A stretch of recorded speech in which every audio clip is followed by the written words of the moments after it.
he argues there are too many theories of liability, all lawful theories of liability under the laws of the great state of Nevada.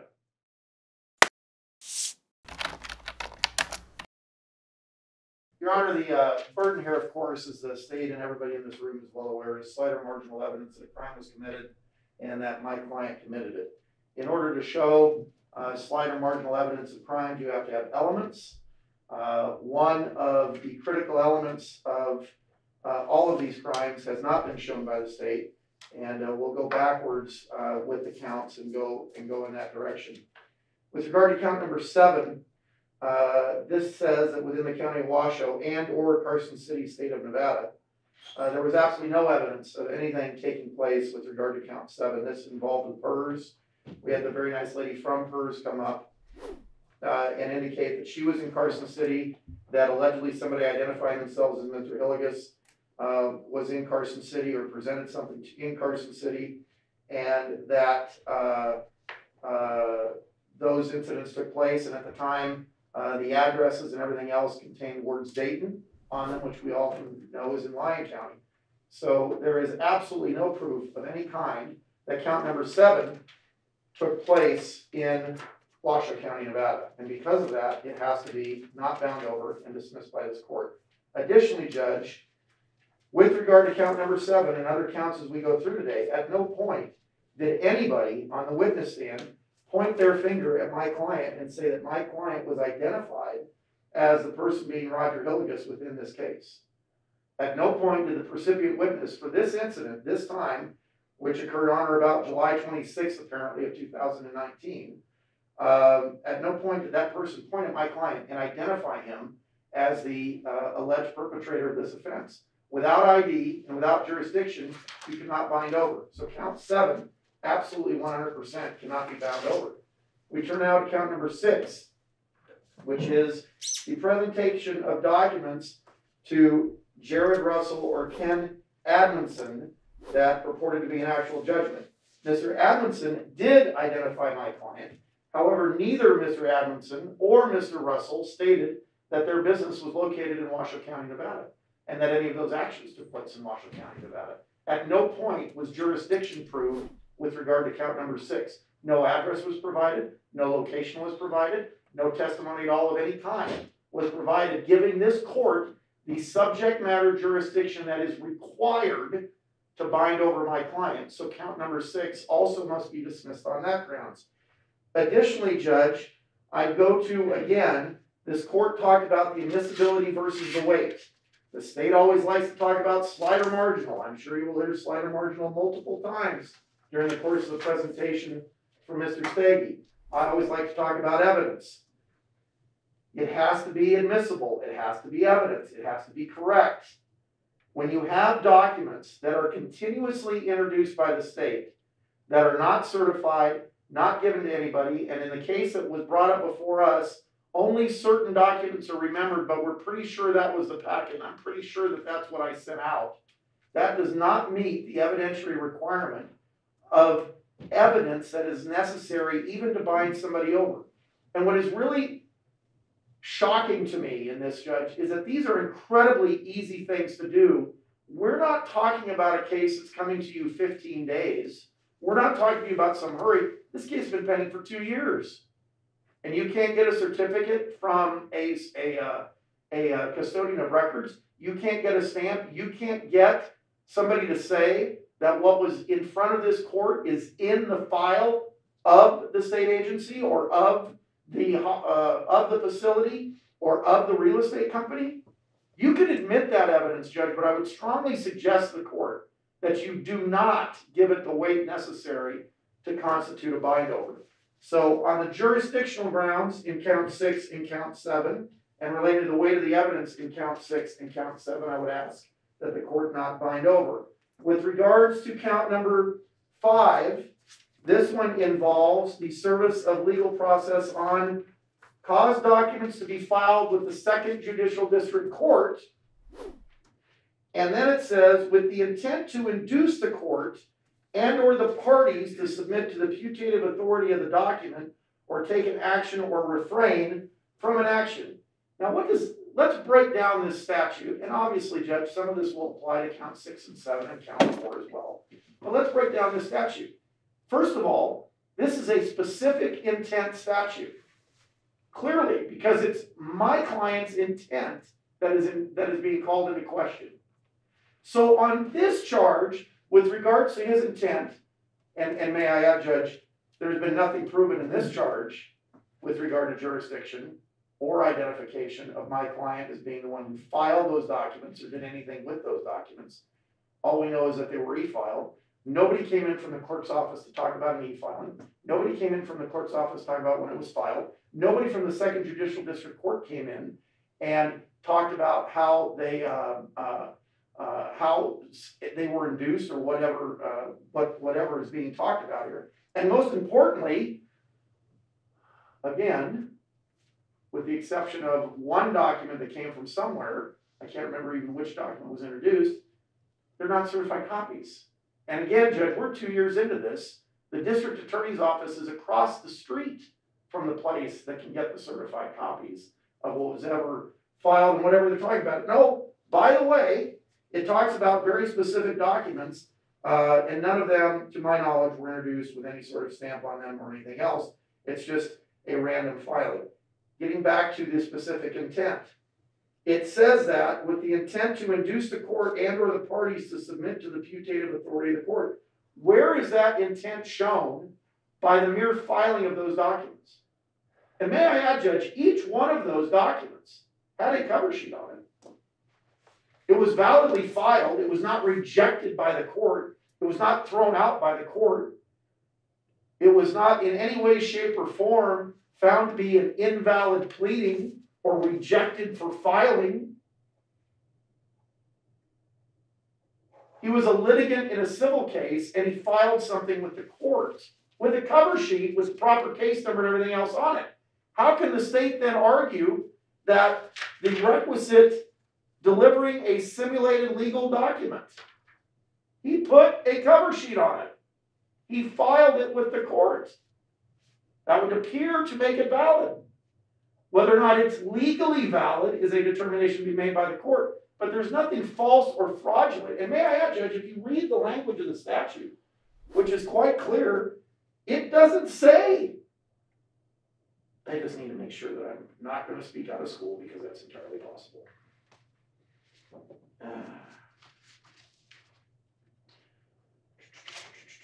Sorry, Your Honor. All right. The statute specifically says causes to be prepared or delivered to another person any document. It does not criminalize any document that you file with a court. You know why? Because that's up to the judges and the court system to handle under the rules that they already have.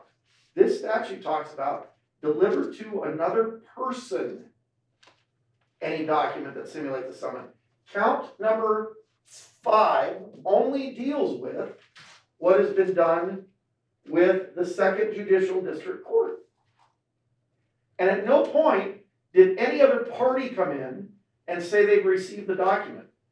Mr. Stege's had 2 years to get attorneys that were purportedly served to say they received this and that because of this they did X, Y, or Z. That never happened. Robin Wenwick is not an attorney who received the document. Her testimony does not fulfill the factual contract that the state has made with this court today on what they need to prove with regard to count 5. So this statute, as it's worded, and I would just note, Judge, there is no such thing as a violation of Nevada AB 15, but I guess that's a Scrivener's error that can be dealt with. I know we're a notice pleading state, but the statute is now in fact codified and has a number, but the state's never amended it, and they still haven't. So I'm going to argue that none of these counts should go forward, but I digress. Getting back to the statute's very clear. It requires service upon a person. It does not say service upon a court or filed with a court. It says service on a person. So count 4 also fails for lack of jurisdiction. Count 5, fails for lack of jurisdiction. and lack of identification of my client, even on a slight or marginal evidence standard. Keep in mind, no identification for all three of these separate criminal counts, and no jurisdiction on any of these three separate criminal counts. So now we go to count number 4, which is the Alzheimer's Special Care Center. Now, the interesting thing about count number 4 is, of course, this count wraps around to count number 3 and probably count number 2 and count number 1 as well. Because guess what, Judge? We never heard that that place is in Washoe County, Nevada either from any witness. At no point in any testimony at all was jurisdiction in this court made by a witness being asked the question, is the location of the Alzheimer's Special Care, the Stone Valley Alzheimer's Special Care Center in Washoe County, Nevada? I could be wrong. I may have missed something here. Certainly today I've been a little distracted with my wife being ill, but at the same time, I don't recall hearing it. Mr. Stege can show me where that was introduced into evidence. I'll be happy to listen to it. Mr. Pitaro's recollection is different than mine. I'll be happy to listen to it. Obviously, if your recollection is different than mine, I'll be more than happy to listen to that. But from what I have in front of us today, jurisdiction was never proved that that facility is in Washoe County, Nevada. That's the first step. The second step is he had 2 people on the stand from that facility. The lady last time that used to work there that was going over there to try to make a sale for a new business, and the current executive director. And neither one of them pointed their finger at my client and said, that's the guy who was there that day. At no point was ID proved by a percipient witness to what allegedly took place. And although I grant you the officer is the person who came in and pointed her finger at him and said, this is the guy, that's great, except for the fact that she wasn't even on this case, and her only identification of him is because she picked up on him from a warrant in jail. That is not sufficient. A percipient witness to the crime needs to identify him in a preliminary hearing as being the perpetrator of the offense. And that did not happen in this case. And for that reason, and again, Your Honor, and moreover on this particular fact pattern, Judge, if you notice, the statute says that it is sent to by somebody with the intent. Assuming that you listen to the witnesses here, and I know you did, and assuming that they're correct, we have no reason to doubt them, what was sent to them was sent from where? Truckee, California, right? All this stuff was in Truckee, California. How does this court have jurisdiction over my client's specific intent alleged crime in Truckee, California? So not only did they not show jurisdiction on this offense, they have him taking the act that makes him a criminal on the offense taking place in another state. And I would note, Judge, the reaction of people to what they receive under this statute is irrelevant. It does not complete the crime.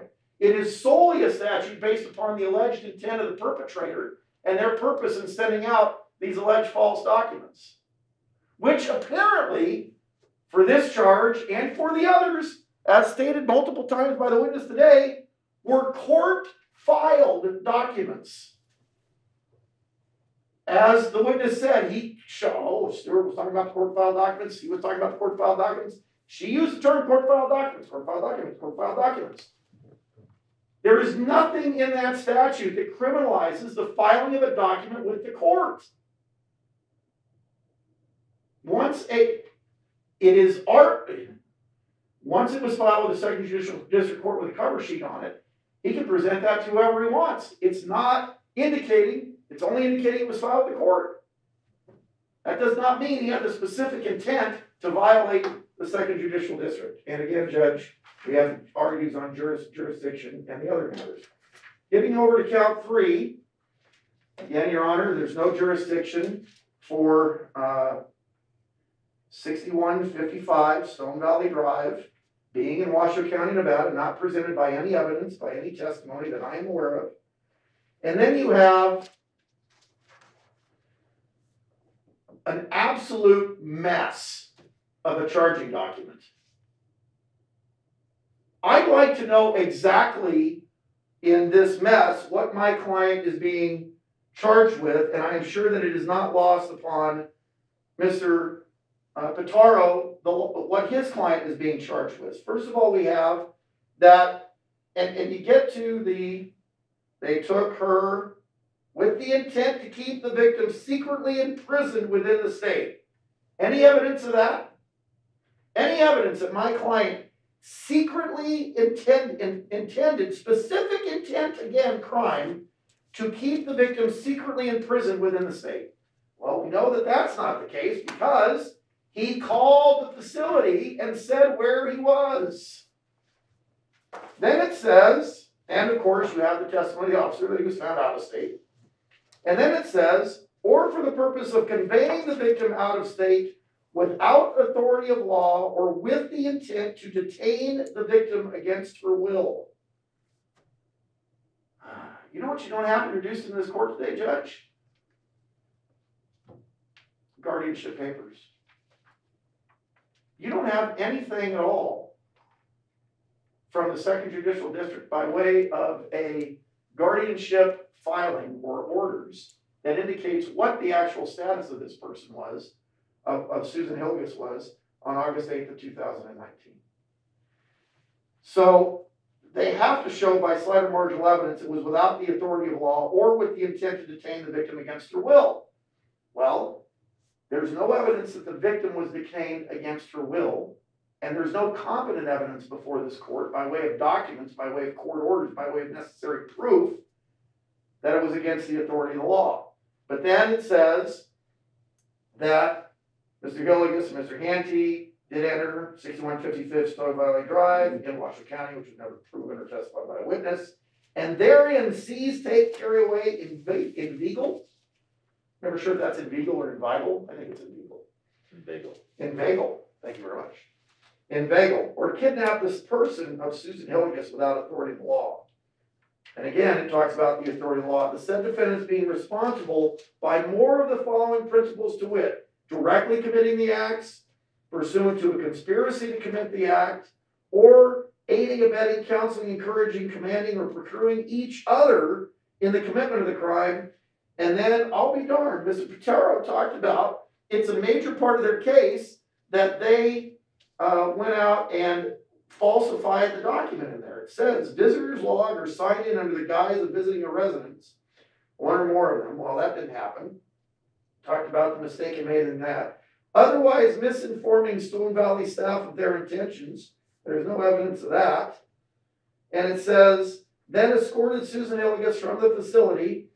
Defendants then fled the scene together, which is not true and has been not proven. And here's the funny thing, Judge. We were presented with a sixth amended criminal complaint today. I would note that I think when we started this prelim, we were on the fourth. We had the fifth presented during the other one, and the sixth presented during the other one, and they still haven't got the facts straight. They still have literally no idea what they're talking about based upon the testimony of their own witnesses. How can you bind somebody over to face felony trial when the state is on their sixth amended information and they cannot get the specific facts even remotely close to what has been testified to in court before they're providing this sixth amended complaint? I said information. I meant complaint.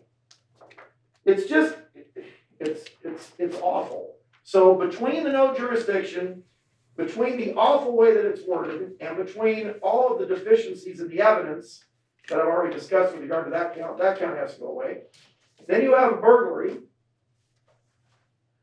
which indicates that they had the intent then and there. And keep in mind, Judge, I view criminal complaints as a contract with you as to what they're supposed to prove. Criminal complaints did then and there to commit second-degree kidnapping. Not first-degree kidnapping, not third-degree kidnapping, not some other kind of kidnapping, but exactly second-degree kidnapping. Not to commit a felony, not to commit any other felony, but to commit second-degree kidnapping. There has been no evidence presented to you that these folks even knew what second-degree kidnapping was, let alone conspired to commit it. They allege these specific facts in their complaint. They're the ones asking to find it over, not us. But they allege specifically that they conspired with the intent to commit second-degree kidnapping. All you heard today was that these folks believed they had valid documents. That's what I heard. Then We go back into by the defendants directly committing pursuant to conspiracy, and then aiding and abetting, and it goes into the same. Then it goes into attempt to contact Reno Police Department staff in an effort to use the influence of Stewart Evans Handte as a former law enforcement officer. What in the world does that have to do with a burglary charge? Why is that fact even in there? How does that lead any credence one way or the other to a burglary charge? In fact, if I recall correctly, they met with the deputy whose camera footage you reviewed outside. They're not even in a building. So what in the world does that have to do with the idea of a burglary being committed? Then it talks about the defendants, upon agreement meeting outside of the facility, where they further plan the removal of Susan Hillygus, one or more of the defendants did then enter the facility, and here we go with a fictitious name on the log again, misinforming the staff again, all of which has not been talked about. And then it talks about the mental limitations of Susan Hillygus, which I would note, Judge, it seemed to me pretty clear from all the testimony that she wanted to go. Not screaming, not yelling, not upset. There's been no evidence presented that she went against her will, and I think that that is critical here. And count 2 also, Judge, specifically alleges that the burglary occurred at 6155 Stone Valley Drive, for which jurisdiction has never been shown or asked about or proven before this court today. And then we have the conspiracy to commit second-degree kidnapping count, which does not even list a specific location to be talked about in Washoe County, Nevada, which would make it kind of ironic to say that there's been no jurisdiction proven because there's no jurisdiction discussed within that complaint, within that count. It just says within the county of Washoe. It doesn't even say where, doesn't say when. On or about August 8th is when the conspiracy happened. And then it says, to commit the crime of second-degree kidnapping, and not any other kidnapping, not anything else, second-degree kidnapping, that said defendants did meet and agree between themselves and or others to commit the crime of second-degree kidnapping against Susan Hillygus. I thought it was very interesting that Mr. Pitaro brought up the language of having her escape the facility that she was in. Because that is what's in the police reports, and that's what's acknowledged by the witness as being what's in the police reports. How do you prove a conspiracy to commit a specific intent crime outside of a building where you're not even listing it, where there's been no jurisdiction shown for that? And on top of which, Judge, it doesn't even list what the specific acts of the conspiracy are. It's an insufficient recitation of what the crime is. It doesn't say that they conspired to do something by X, Y, and Z. It's the most basic bare allegation around. I mean, there's no specifics in here. Did agree to between themselves and or others to commit the crime. What did they do to agree to commit the crime? What specifics are being alleged by the state within that? What proof have they adduced today to support that charge? And oh, by the way, again, as is the same with all 7 counts, where is the witness that testifies that this court has jurisdiction over any of these offenses? There's a couple that are real specific, the one involving the PERS and the one involving Truckee, California. I'm not asking you to just dismiss those 2. I'm asking you to dismiss the whole case. Because you have to prove jurisdiction that these events took place within Washoe County. One witness has to testify to it. One. I don't recall it happening ever in the course of this case. And because of that, and for the other reasons I've listed, Judge, we would ask that the entire case be knocked down and over and my client be discharged. Thank you. Thank you, Mr. Evenson. I'll turn to you, Mr. Pitaro.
And I said, you know, Grandma, I'm going to be a legal secretary just like you. And she looked at me straight in the eye and said, no, you're going to be a lawyer.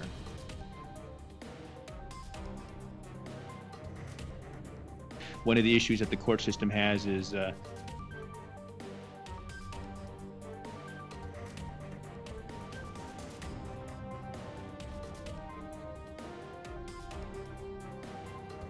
those who are present and have stated appearance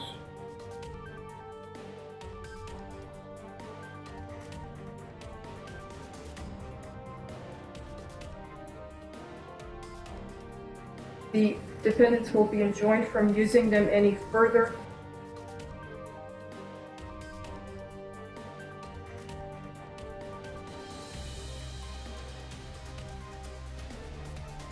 All right, counsel, where are we at on this matter?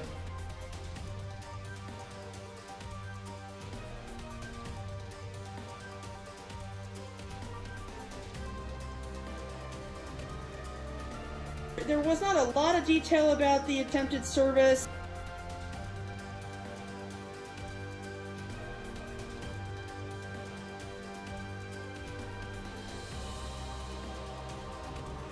If you go off on a rant again, I will act accordingly.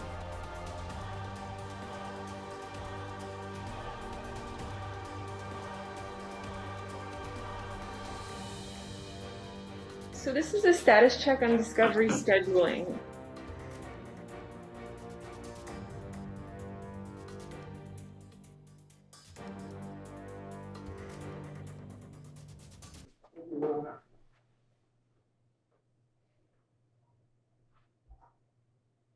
Your Honor, if I may, I incorporate the arguments made by Mr. Evenson. They're well-founded procedural arguments and leading arguments. Many times we forget, and Justice Stewart not the rubber stamp that everything gets bound over. There are the rules of evidence, and there are the rules of procedure and pleading. I think the Evenson has clearly shown the deficiencies in those pleadings. What I wanted to know is after incorporating that, is I want to talk specifically about Mr. Stewart. We throw around the phrase slight and marginal evidence. But what slight and marginal evidence? There still has to be the probable cause element of it. And that is, you may show probable cause elements by slight and marginal evidence. But slight and marginal evidence in of itself is no evidence at all. So there is a legal standard of probable cause. And that probable cause is it believed that the defendant, Mr. Handte, committed a crime and is it the crime's check. So let's go back to the beginning of this, if we may. Mr. Handte begun his testimony shown, known to Mr. Hillygus, through an attorney law firm.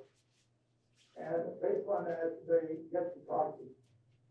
And Mr. Handte finds out that Mr. Hillygus is articulating a situation that unfortunately for Mr. Handte that he had to go through with his own mother.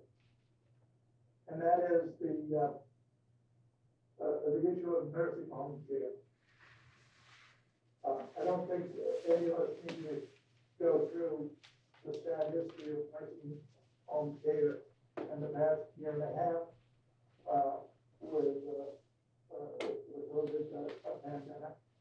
But I think it is entirely reasonable that people are not very inclined to care that is received by people in nursing homes. And in this case, it is shocking. It is quite shocking, the testimony that we heard. And let's talk to the issue of this nursing home at this time. Well, the first thing is the administrator is there on his first day of the job. The only thing he knows about any sort of protection, if you will, of a resident is what is in the residency agreement, which he might introduce, but nevertheless would seem to be who or what a person comes and does. The allegation when they added the Alzheimer's makes it really difficult to deal with, because you're dealing with people with Alzheimer's, so then they may need an extra set of care. Because nursing homes do not do that. Quite true, there's some nursing homes that have nothing to do. And by that, what I'm pointing out is the fact that there were no protocols mentioned as to the security of the facility, security of the people, etc. The most we ever got out of it is that the allegation that Mrs. Hillygus needed medication at one time, and when we found out that that was not true, but understanding the testimony that came out of the criminal. So I raised this issue not because I'm casting aspersions in any nursing homes. I'm getting to the age that I may be in one myself someday, so I do have the vested interest in making sure they're good. But the thing is, the fact that nursing homes are not what you would normally call high on the list of institutions that people have confidence in. So, Mr. Pitaro, Mr. Pitaro, I'm so sorry, I hate to stop you, but your video feed appears to have frozen. Okay, we could hear you okay, but now your video feed seems to be live again, so please continue, I'm sorry, I just wanted to make sure you were not frozen. Thank you, Judge. Maybe I needed the nursing home right away. It was best he looked all day. Okay. The point of the matter is that Mr. Handte was a man who was very, very concerned and was empathetic, very empathetic to the plight as described by Mr. Hillygus. Now, Mr. Hillygus' issue will rest on their own as ably argued by the Evenson. But vis-a-vis Mr. Handte, here's someone who was sympathetic, someone because he testified, or the testimony was that he was in fact very, very concerned. What does Mr. Handte do as well as in conjunction with Mr. Hillygus?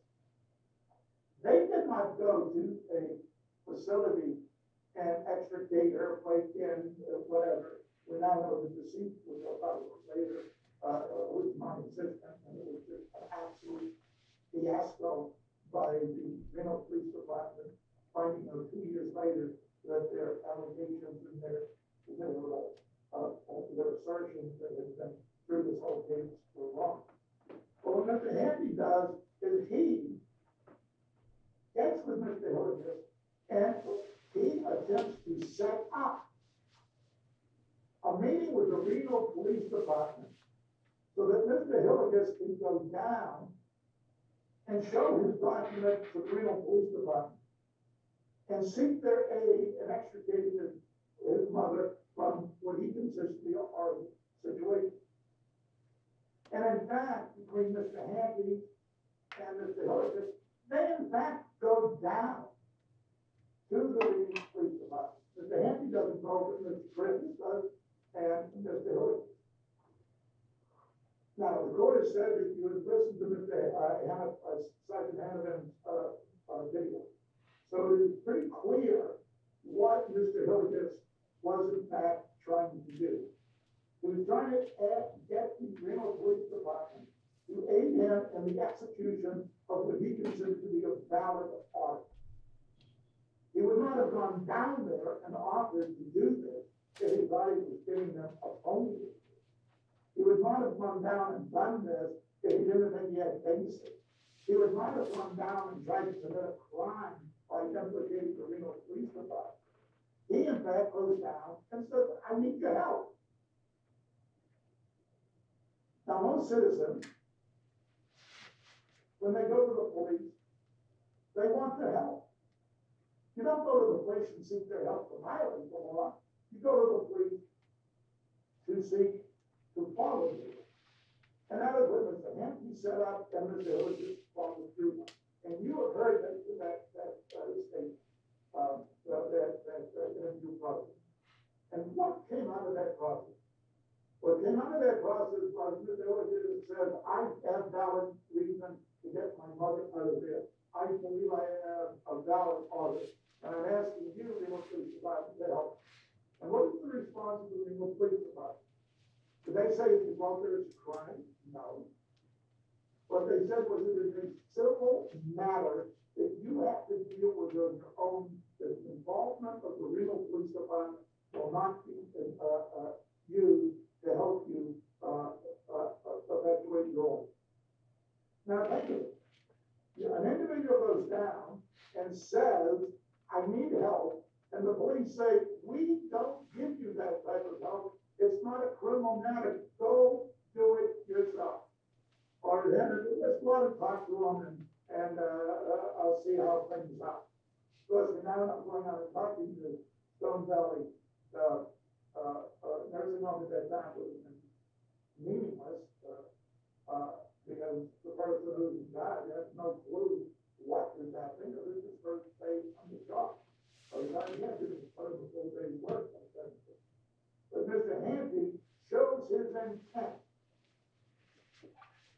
of involving the police to do this similar, as we all know, a domestic violence situation or a divorce situation, retrieving property with others.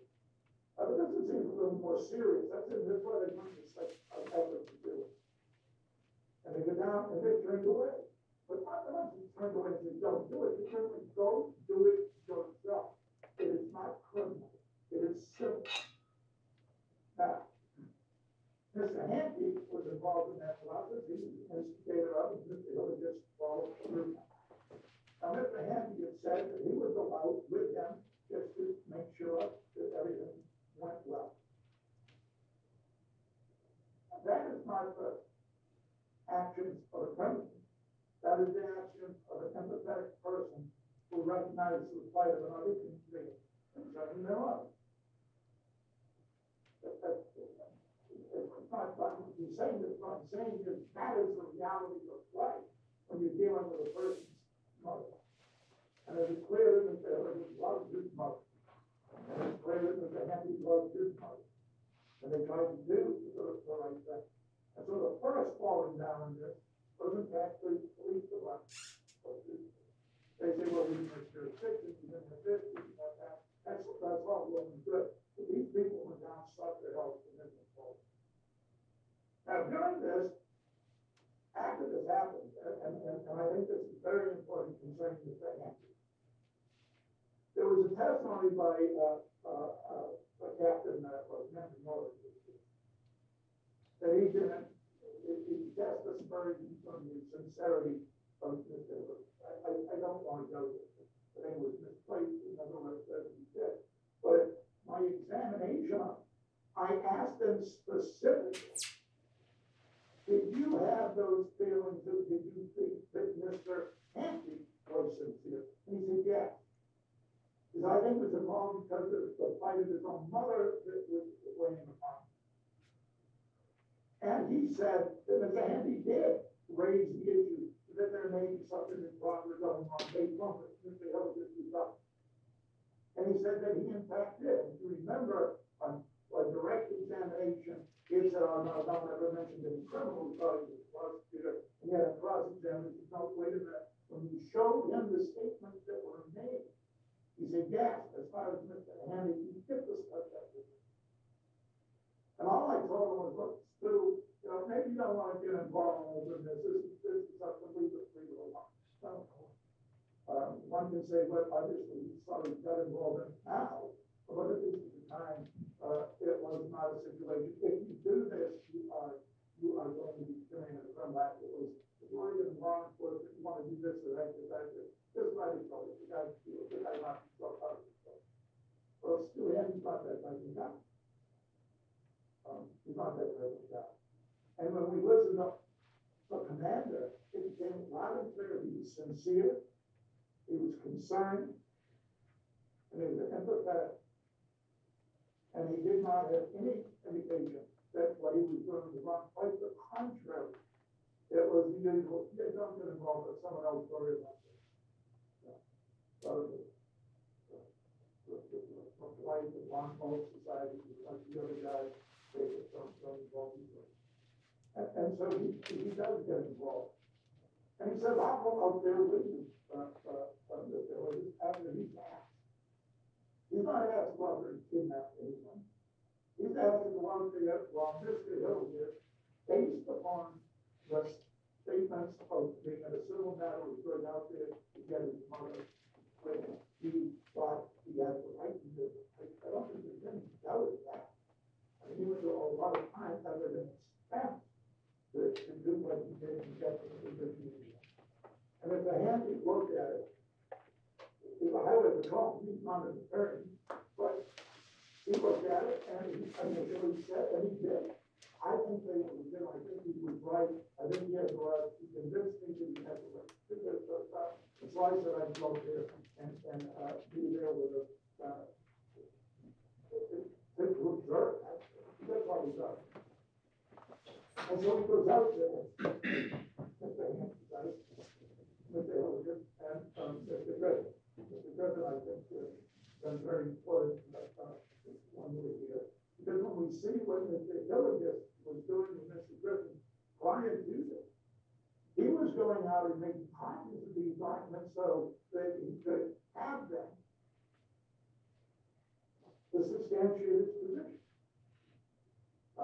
If you're going to do something illegal, if you will, or nefarious, or tricky, you don't go out and get the documents and say, here they are, look at it.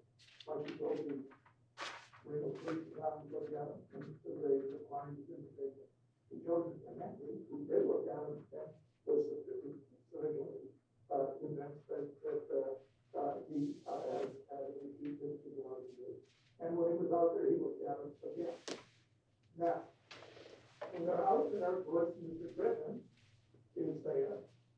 And what happens is, as they go in, now, it is always amazing how I can take a totally insignificant event and try to make it into a nefarious event, talking in the shade.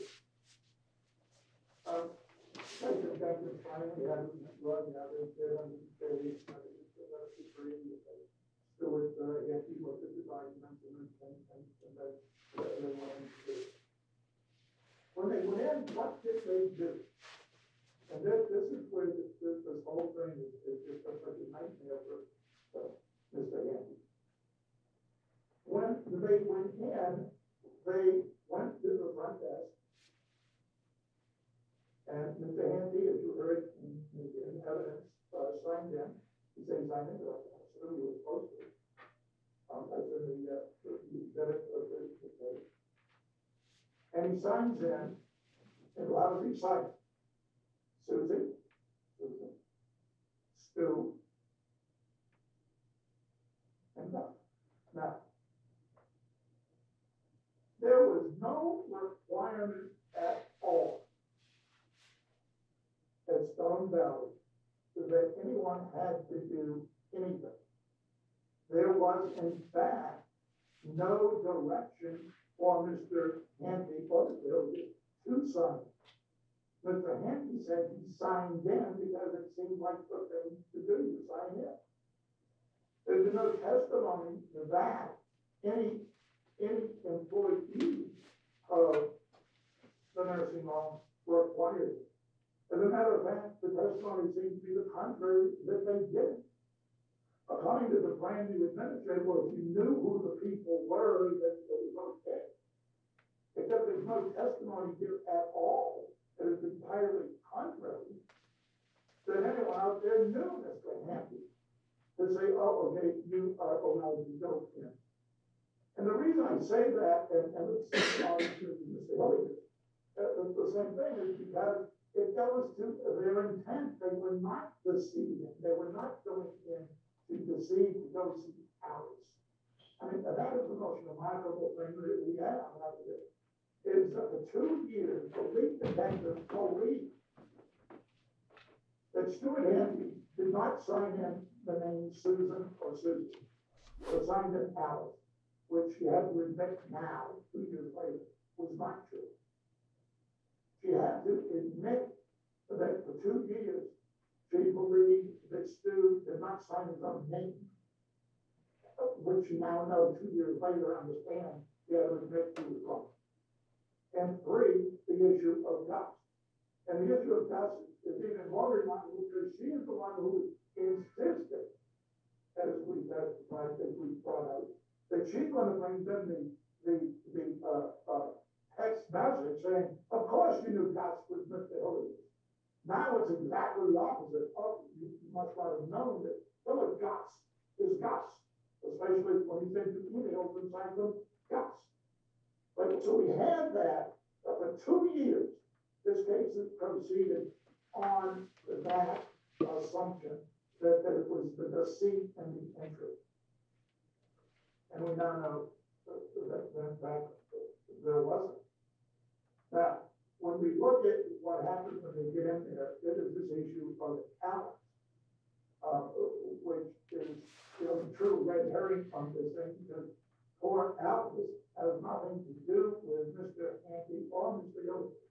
The most that happens is someone takes them, or they go, Mr. Hillygus goes to the wrong room. The testimony is, and why? Mr. Handte did nothing but sit. He said, I heard Roger say I'm Roger Hillygus. He identified himself. The detective said, oh, I don't think you did because you put down false names, except there's no testimony of any witness that happened. None. And the testimony was that Mr. Handte testified quite clearly that we signed in and they let us in. And then he sat and Mr. Hillygus went to the land and got his mother. There's testimony that a Hispanic man brought him, and they brought Mrs. Hillygus out, the Hispanic man and Roger Hillygus. They bring her out, and they go out to the car. Now think of what happens then. There is nothing that anyone deceived or went around any security devices because that's why there is none.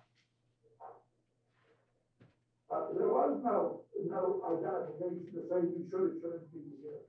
And what happens is they went out and they went to the car. Now, the testimony was quite clear with Lisa Campbell, and I think she was important with, because quite truthfully, without Ms. Campbell, none of this happened, or at least doesn't happen the way it does.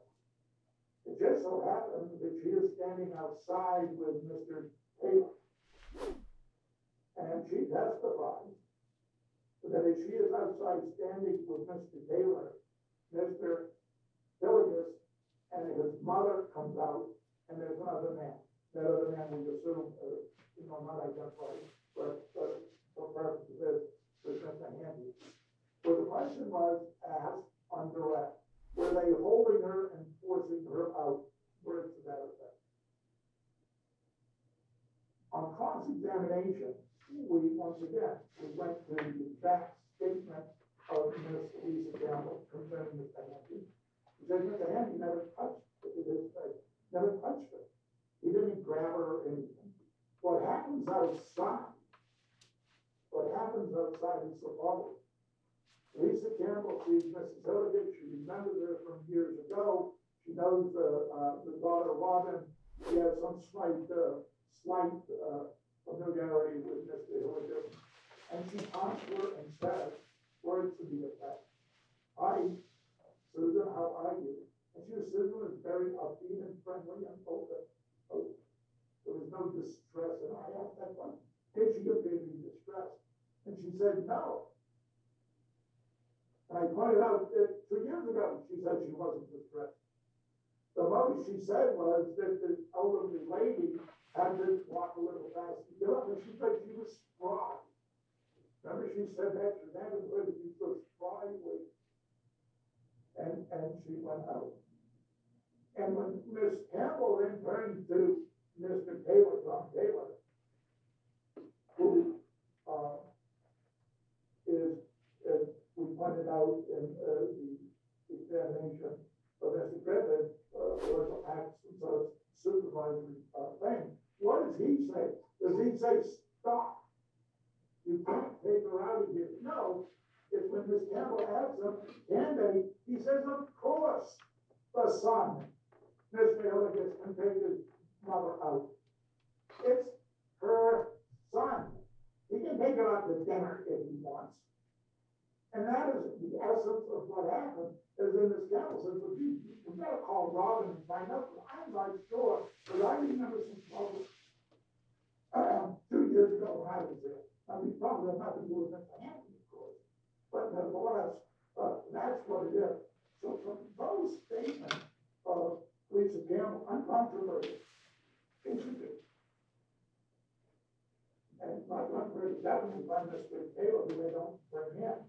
The most we have is at some point, and it would have to be after Miss Lisa Campbell makes this statement to Mr. Taylor, that Mr. Taylor and Mrs. Oakley are taking her out, which is a kind of what Mr. Griffin said.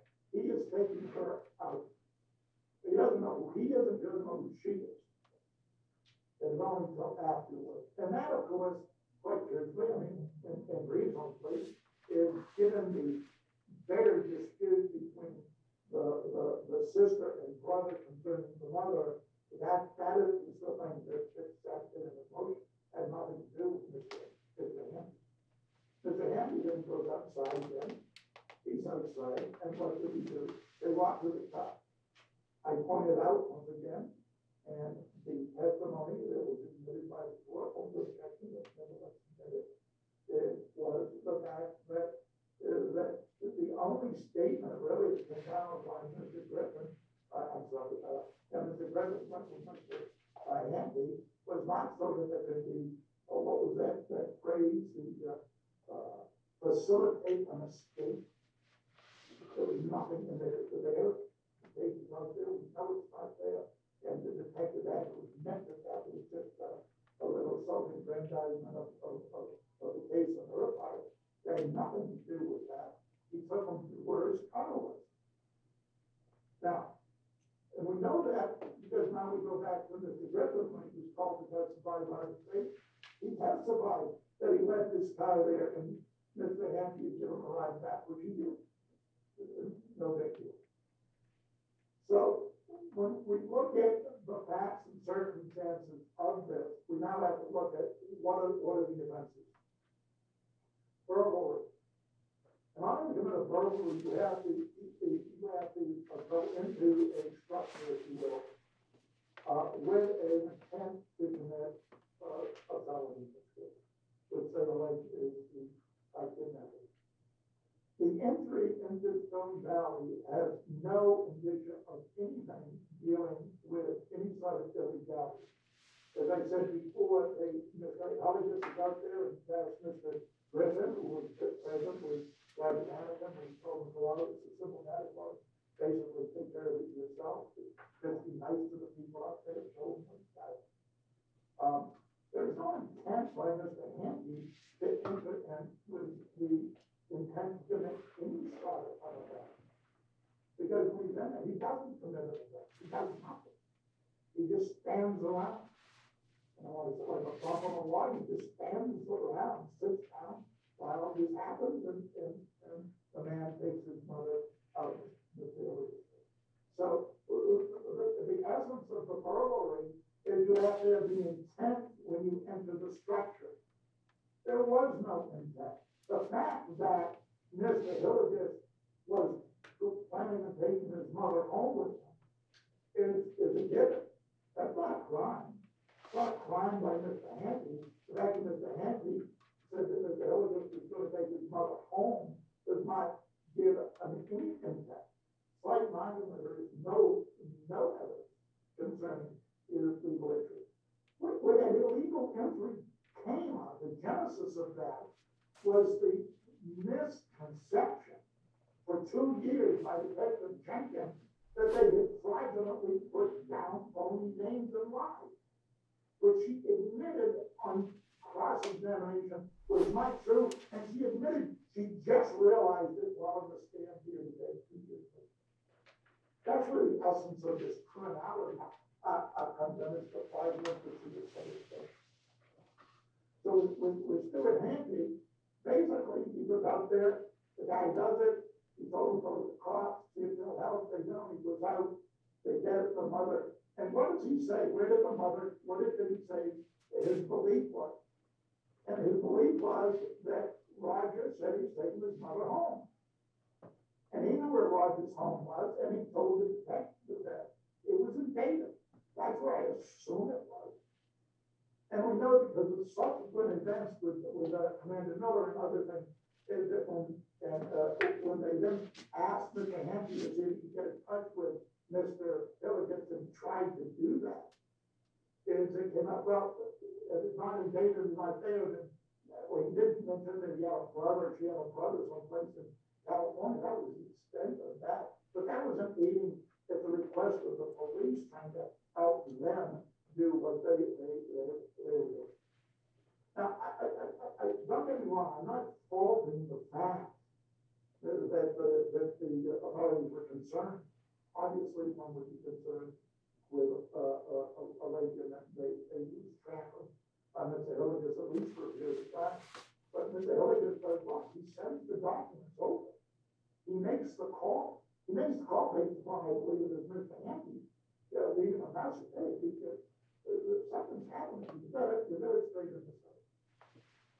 So where we're at is there's no burglary. I mean, burglary is a specific type of offense you have to commit with Mr. Handte was not in a conspiracy. The conspiracy was not to do an act, illegal act. His involvement in this was to sympathetically aid someone. And that he started with sending them to the police to see if they could help.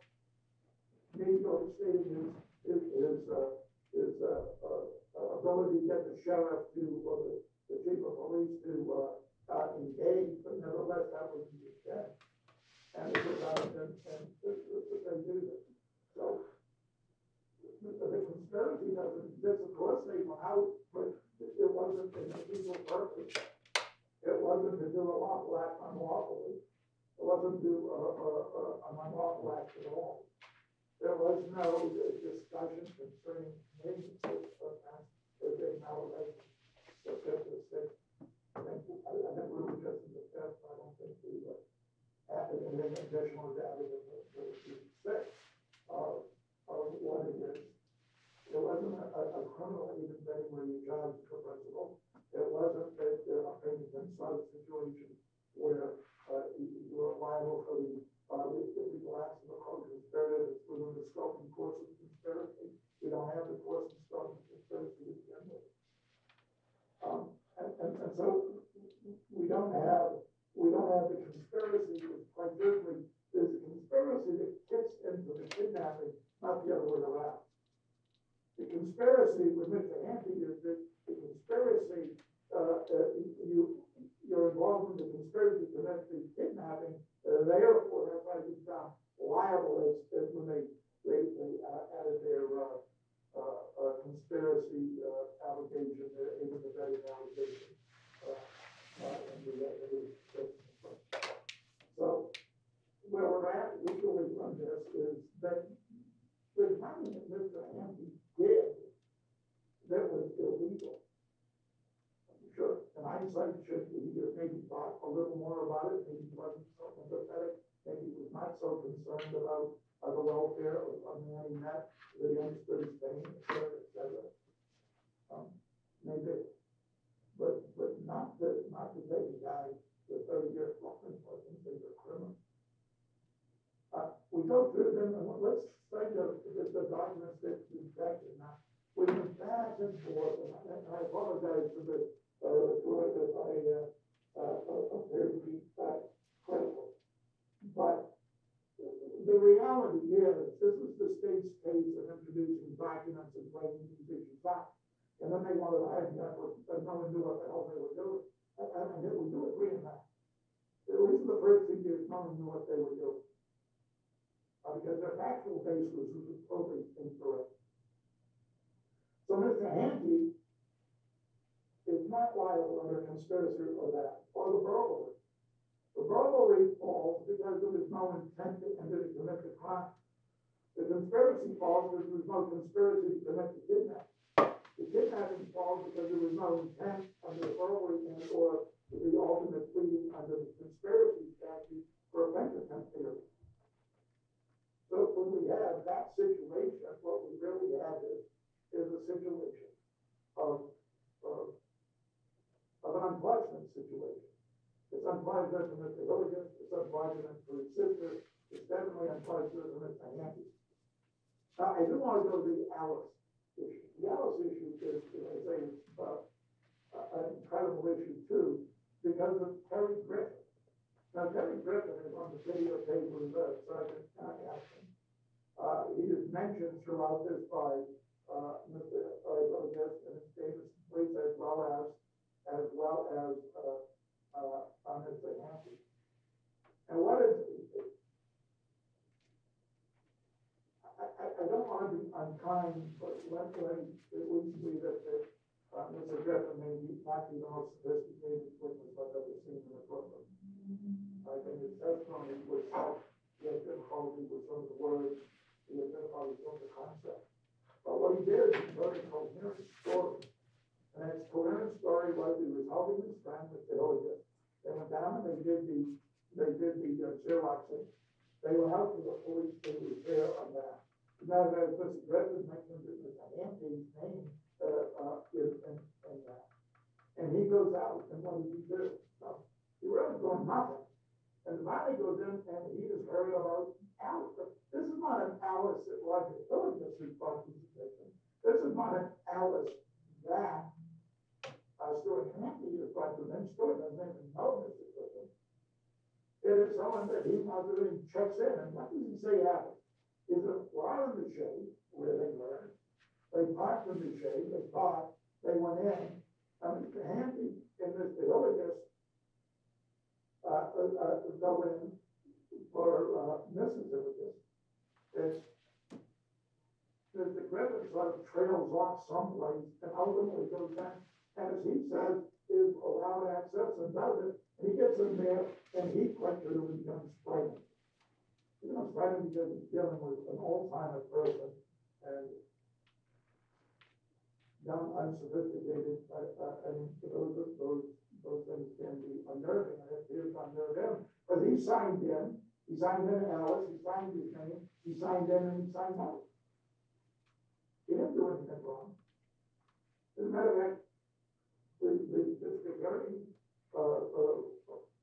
and others they brought him as a witness, and everything he said was consistent. And what he says is consistent when we go back to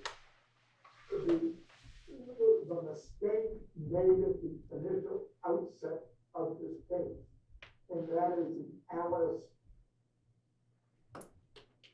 notation. That notation we now know was clearly made by Tracy Griffin. He testified to it, he testified under oath, and there's been nothing contradictory to that. Nothing. As a matter of fact, it is pretty obvious that's what it is. And so that's where he comes in, and that's how he comes out of this issue with Mr. Handte. Then he goes in, empathetic, he leaves, he goes home, he's called later by the police. Matter of fact, Commander Miller called him, so I have a sergeant or someone called you, he says, okay, but they never do call him, but then he gives information out. This is the hardest thing, I think, for the court to wrap its head around. And it's called. All of us in this program are experienced practitioners of criminal defense, prosecution, or the person in front of you, honestly, I don't know what your background is, but it is obvious that you have a background in the criminal justice system. One of the things that we forget is the stress of being interviewed by the police. I don't care if you are a cop or not a cop. And quite true, that probably represents more cops than anyone in this courtroom, much more than any district attorney there. I understand the stress that there, because what happens from this is Stewart Handte goes in and tells the truth that we now know 2 years later is the truth. The mistake was not by Mr. Handte, the mistake was by Detective Jenkins, who had it backwards. And as this hearing goes on, and you'll listen to these tapes, you will see this progression of Stewart. You told me the story. I don't believe it. You lied. We have witnesses that show you lied. We know you lied. I've looked at the reports that you lied. I looked at the signing sheets. You're not there. He said, but I am there. He says, no, you're not. He says, it's gotta be. I've got to be there. I signed, I remember.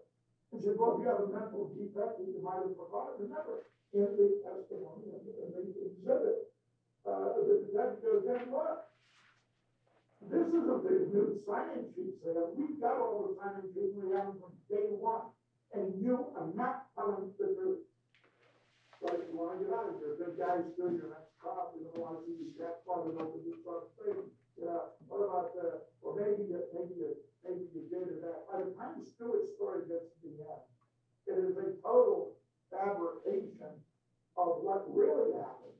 But it's what Detective Jenkins thought happened 2 years before.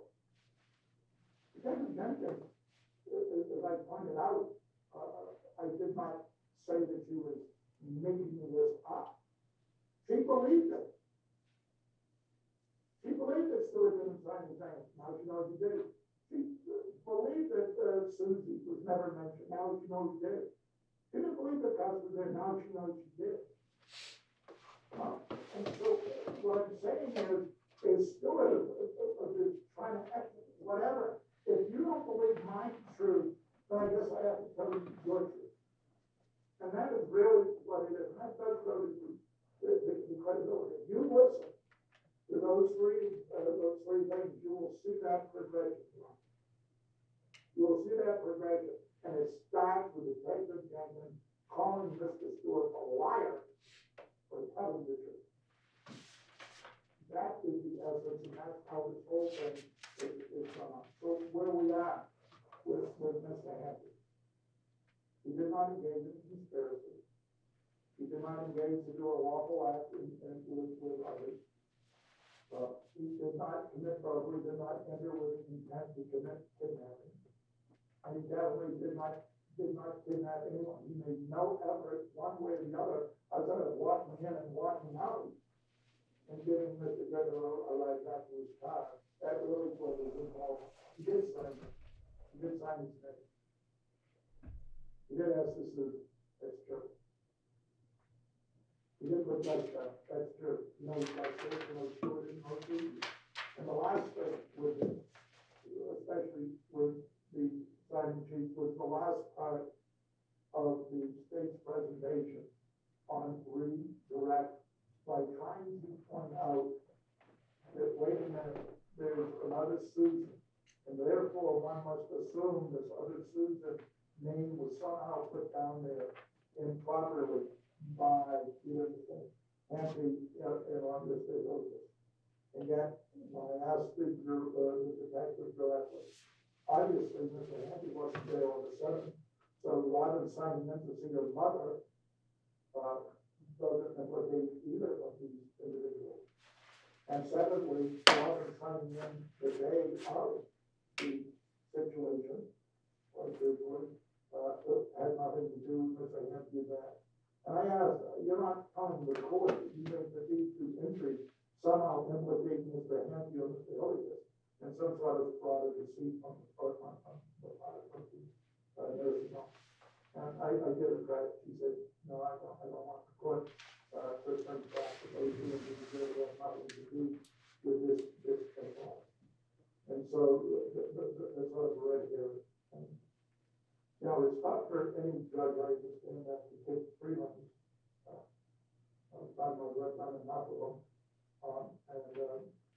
For but this is one that deserves to be discussed.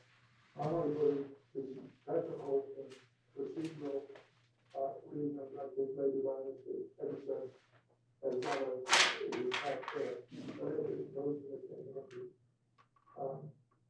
it's time to end this country, and you can do it. You have the testimony, you have some patience with you, you know what the evidence is now, you know exactly what happened, and there we are.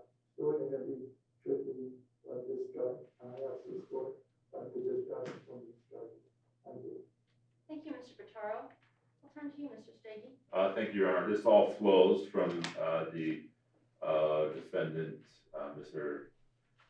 Hillygus, believing himself to be above the law, the filing of these the bogus claim of the independent verdict from Arizona. Obvious to anyone that it is bogus. That it was signed in court or filed in court does not.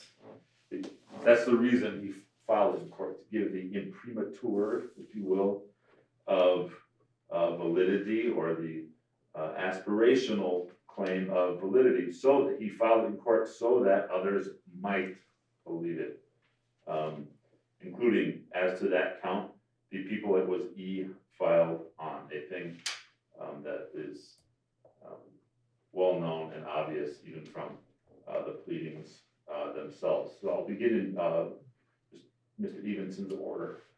The PERS count, NRS 171030, allows for the charging of offenses committed partly in one county and partly in another.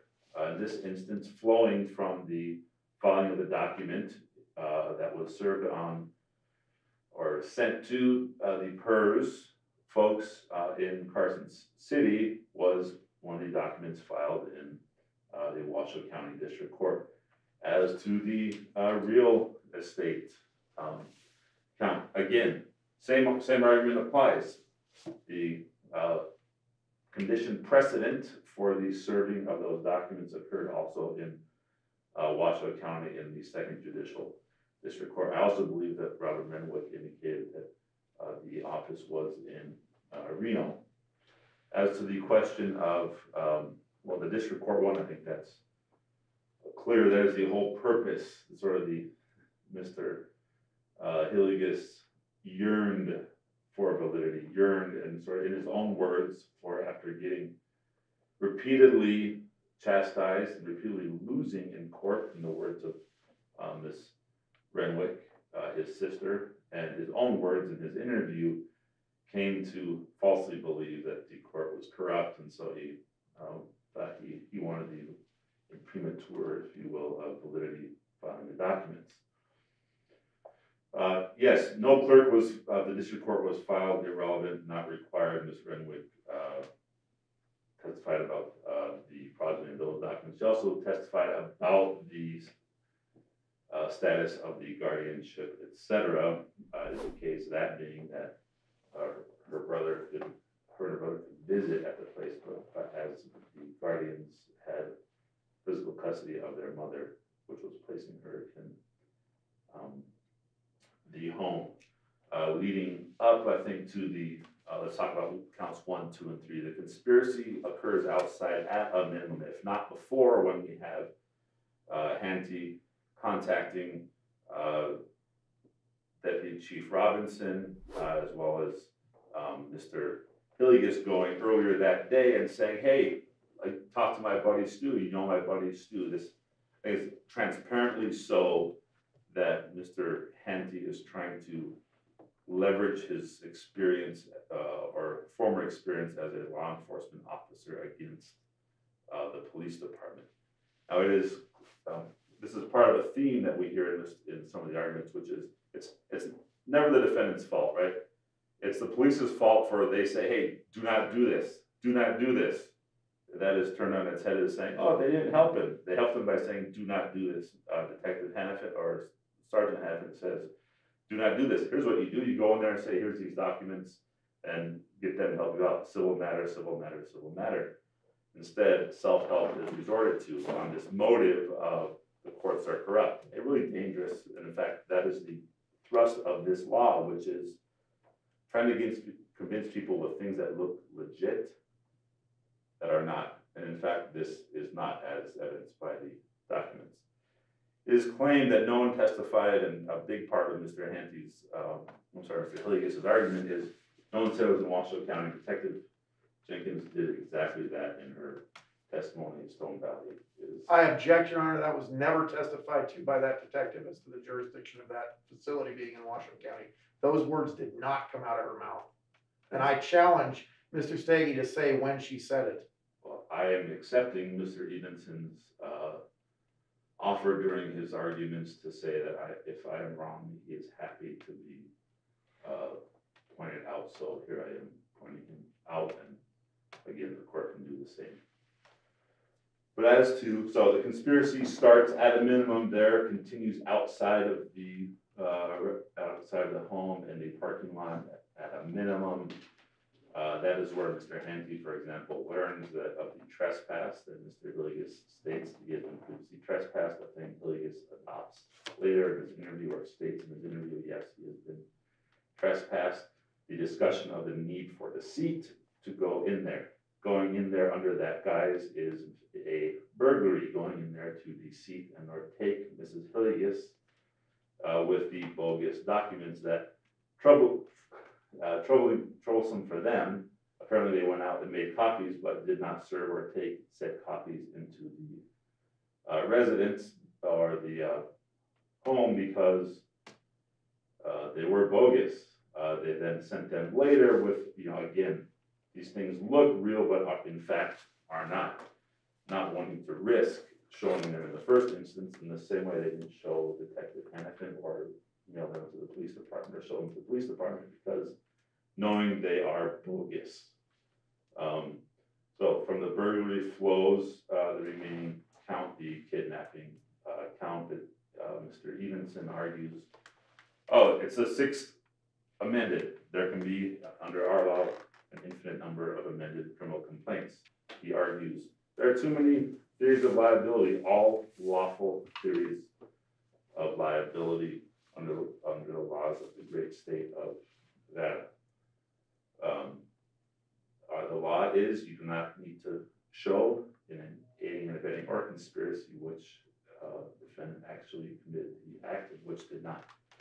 Which leads us to this question of protocols and sign-in. In the same way that, oh gosh, the police didn't stop them, we have the same argument. Oh gosh, these people let this person walk out as if, it's this argument that is often placed on the youth, not taking responsibility. Here we have the opposite. It is no one's fault, right? It is certainly not the defendant's. It is argued it is the police's fault. It is argued it is the protocol's fault. It is argued it is the no one showed ID fault. It is Mr. Handte's and Hillygus' well-meaning intentions or supposed, I say, underlying empathy for the situation. This was self-help in the worst way, a thing which is not allowed.